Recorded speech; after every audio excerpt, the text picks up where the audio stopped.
आलेला आहे आणि डॉक्टरांचं तेच म्हणणं होतं की अन्न 4 दिवस काहीच पोटात न गेल्यामुळे त्यांना ट्रिमेंडस वीकनेस आला आहे. त्याच्यामुळे ते जरा त्यांना असं ड्राउसी असं फिलिंग येत आहे, म्हणजे थकल्यासारखं वाटतं आहे त्यांना, म्हणून त्यांना आराम करत होता.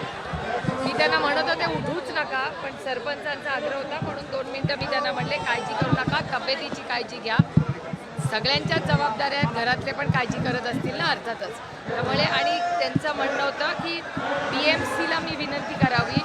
मी कालही BMC कमिशनरांना कॉन्टॅक्ट केला होता. आजही त्यांची मागणी आहे की BMC कमिशनरांनी थोडा या भागामध्ये स्वच्छतेचा मोठा प्रश्न येतो आहे. तर स्वच्छता, टॉयलेट्स, आता महाराष्ट्रातून सगळेच जे प्रेम करतात सगळ्याच लोकांनी मिळून अन्नाचा प्रश्न आता बराचसा सुटलेला आहे. त्यामुळे आता जेवणासाठी व्यवस्थित अन्न आलेलं आहे. पण त्यांचं म्हणणं असं होतं की कॉर्पोरेशनला सांगून इथले सगळे जे टॉयलेट्स आहेत, पाणी आणि इथे आता isakal.com आहे देशातील नंबर 1 ची मराठी न्यूज वेबसाईट. प्रत्येक अपडेटसाठी isakal.com ला नक्की भेट द्या. 4 लाईट्सची, रात्री अंधार होतो तर 4 लाईट्सची मागणी केली आहे, ज्याला आता होकार दिसतं. 4 लाईट्स म्हणजे लोक अंधारात आणि पाऊसही आहे, त्यामुळे 4 लाईट्स इथे असले पाहिजेत. 4 लाईट्सची मागणी आणि स्वच्छतेची मागणी ही सगळ्यात महत्त्वाची आहे. त्यामुळे आणि येताना आपणही पाहिलं असेल की प्रचंड अस्वच्छता आहे. तर मी आता म्युन्सिपल कमिशनरांना फोन करणार आहे आणि इथे या भागामध्ये स्वच्छता आणि आलेल्यांची सोय ही टॉयलेटची पण केलेली दिसली, पण त्याच्यातही स्वच्छता आणि अन्नाचं जे काय झालं असेल तिथे स्वच्छता लोकांना गैरसोय होता कामा नये अशी विनंती महाराष्ट्र सरकारला करावी आणि BMCला करावी अशी त्यांची मागणी आहे.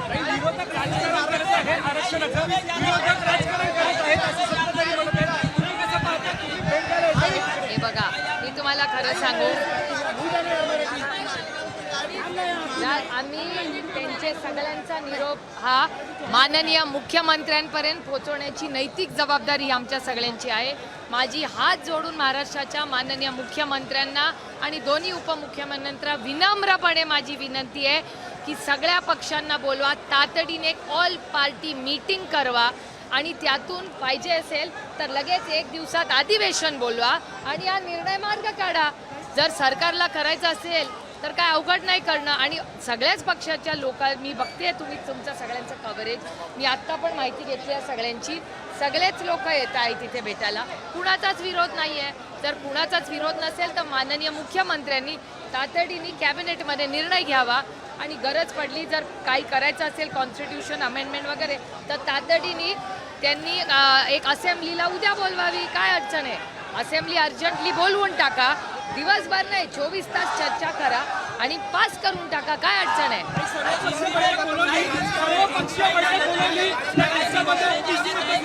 माझं म्हणणं आहे निर्णय सर्व पक्षीय बैठक बोलवली तर त्यामध्ये OBC नेते सुद्धा आहेत.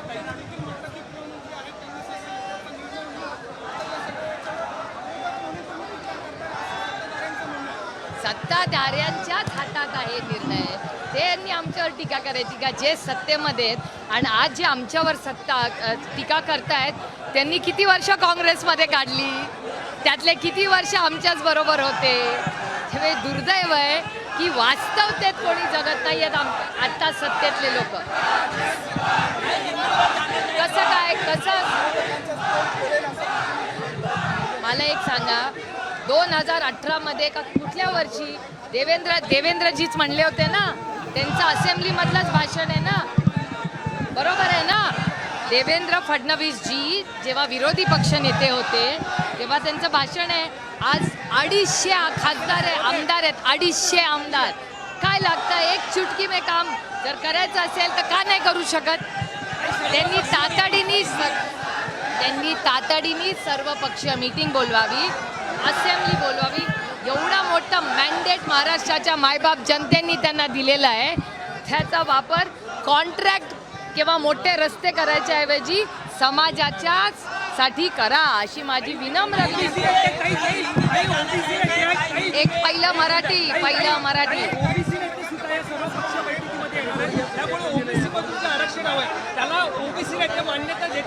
अहो, चर्चा तर झाली पाहिजे. लोकशाही आहे, अजूनही हुकुमशाही नाही आणि आम्ही नाही. आमचं म्हणणं आहे चर्चेला आम्ही सगळेच तयार आहेत.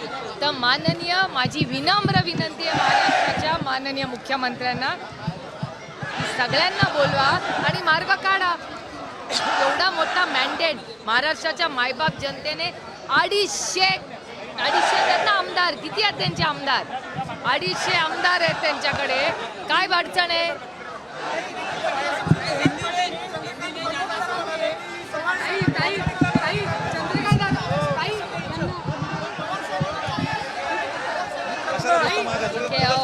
बघा ना, विरोधी पक्षात आले तरी ते सगळं आदरणीय पवार साहेबांकडूनच लोकांची अपेक्षा आहे.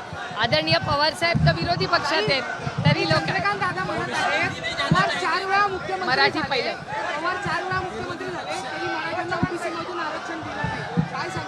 आता तुम्ही सत्तेत आहात ना, 11 वर्ष आहात ना, गल्ली टू दिल्ली सगळीकडे तुमचीच सत्ता आहे. करून दाखवा तुम्ही. आम्ही कुठे नाही म्हणतोय. आमची सहकार्याची भूमिकाच आहे.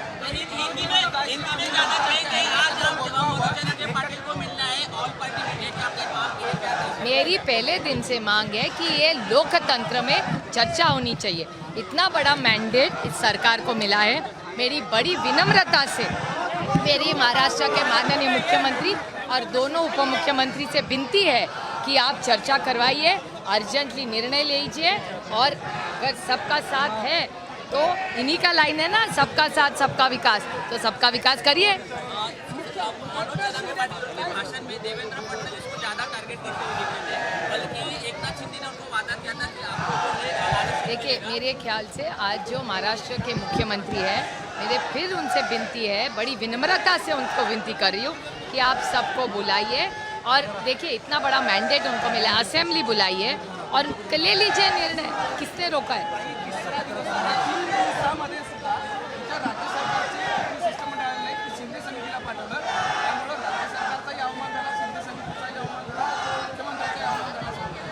नाही, हे दुर्दैव आहे की महाराष्ट्राच्या सरकारने कुणाला तरी जबाबदार व्यक्तीला पाठवायचं होतं. कारण का ही लोकशाही आहे. लोकशाहीमध्ये चर्चा झालीच पाहिजे आणि आंदोलनकर्त्यांचं ऐकून तर घेतलं पाहिजे. नाही, दडपशाही नाही, लोकशाही आहे. लोकशाहीच्या मार्गाने तुम्ही शांततेच्या मार्गाने कोणीही आंदोलन करत असेल तर ते आपल्या संविधानात तो अधिकार बाबासाहेबांनी दिलाच आहे आपल्या सगळ्यांना.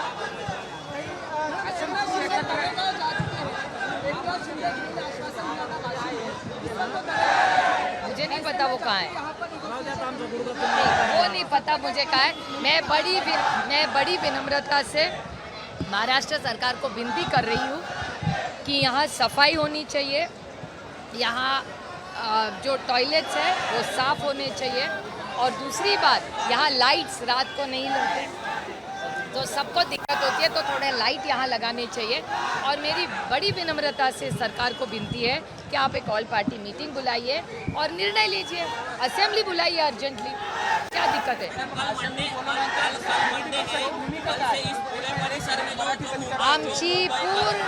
आमचं म्हणणं आहे चर्चेला आम्ही कधीही बसायला तयार आहोत.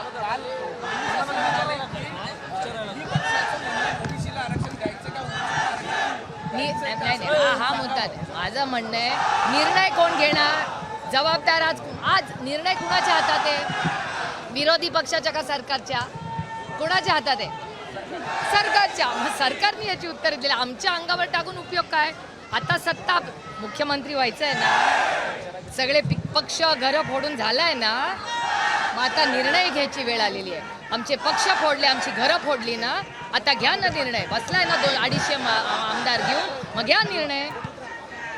सत्ता नुसती लाल बत्तीची गाडी, प्रायव्हेट प्लेन आणि हेलिकॉप्टर नसतं. मायबाप जनतेच्या सुख दुःखात माणूस असला पाहिजे, त्याला खरा नेता म्हणतात.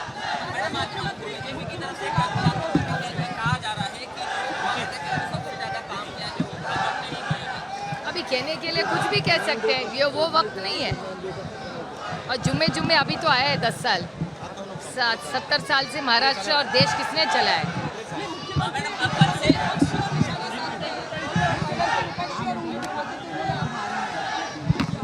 अरे बट अभी तो है ना, 11 साल से वही तो है ना. 1-2 साल से नहीं, 11 साल से गली से दिल्ली तक उन्हीं की सरकार है. देश विदेशातील प्रत्येक घडामोडींचे लाईव्ह अपडेट मिळवण्यासाठी आता साम टीव्हीच्या सर्व सोशल मीडिया प्लॅटफॉर्मला लाईक, फॉलो आणि सबस्क्राईब करा. तसंच सर्व नोटिफिकेशनसाठी बेल आयकॉन प्रेस करायला विसरू नका.